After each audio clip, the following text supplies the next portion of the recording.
I've always been fascinated with the investment markets. I remember growing up at the kitchen table watching CNBC and seeing the ticker symbols, what was going on. And so I've just always loved investing. And then so when I first started working in the investment world, I started off with balanced mutual funds because I was a pretty conservative investor. And that was an easy way to kind of put money in. I didn't have very much money, so I was a little bit worried about losing it. And so that was my risk tolerance for that. And as my life's evolved, so my career's evolved. I've bought and paid off a house. I've built up savings. My income's gone up. Like all these things have changed in my life. My risk tolerance has actually gone up quite a bit. And so today I'm a pretty aggressive investor. Personally, I'm fully invested in the stock market. I've looked at buying a small business as an investment with somebody else. I've actually borrowed money and invested in another investment. And so I have a higher degree of risk today than when I first started investing because my life's changed. My circumstances have changed. I'm in a different place.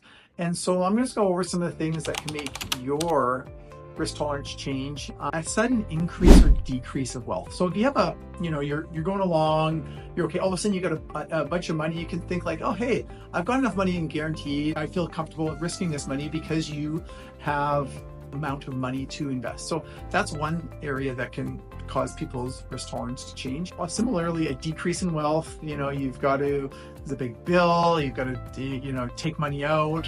And so that can also cause your risk tolerance to go down. A health event. And so I found when you have some kind of health event, you have uncertainty in your life through your health. You just don't know what's going to happen. Maybe it's cancer, maybe it's a heart thing, like whatever it is. And so then you start looking around like, I need certainty, as some folks. And so I'm going to get certainty from my investments. And so you can have it temporarily like, hey, I need to have certainty with my investments because investing in markets are not certain, at least in the short term. And so you can that can really have temporarily reduce your risk tolerance. You have a family, your household income goes up or goes down. So if it goes up, maybe you're just barely getting by, you're paying your bills, but there's always, you're just like, oh, I'm just really focused on the short term now.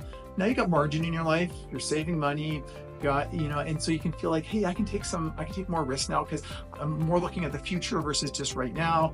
And similarly, decrease in risk, like you lose your job or you retire, that can cause your risk tolerance to go down because now you don't have funds coming in.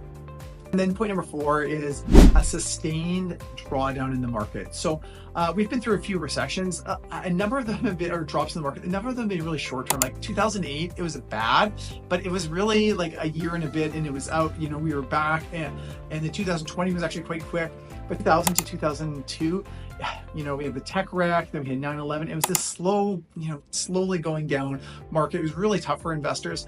And so that can cause you to change your risk tolerance because you see your money, I start thinking short term, like, hey, this has gone down, I'm wanting to go up, and it can start changing people's views on things. And so just knowing like that, and so being prepared beforehand. So, realizing that markets go down and that they're not down forever, and that you have some money put aside, you don't need this money. So just getting ready for things like that can also mitigate your risk tolerance going down those different markets. I hope that helps. If you have any questions, please let me know.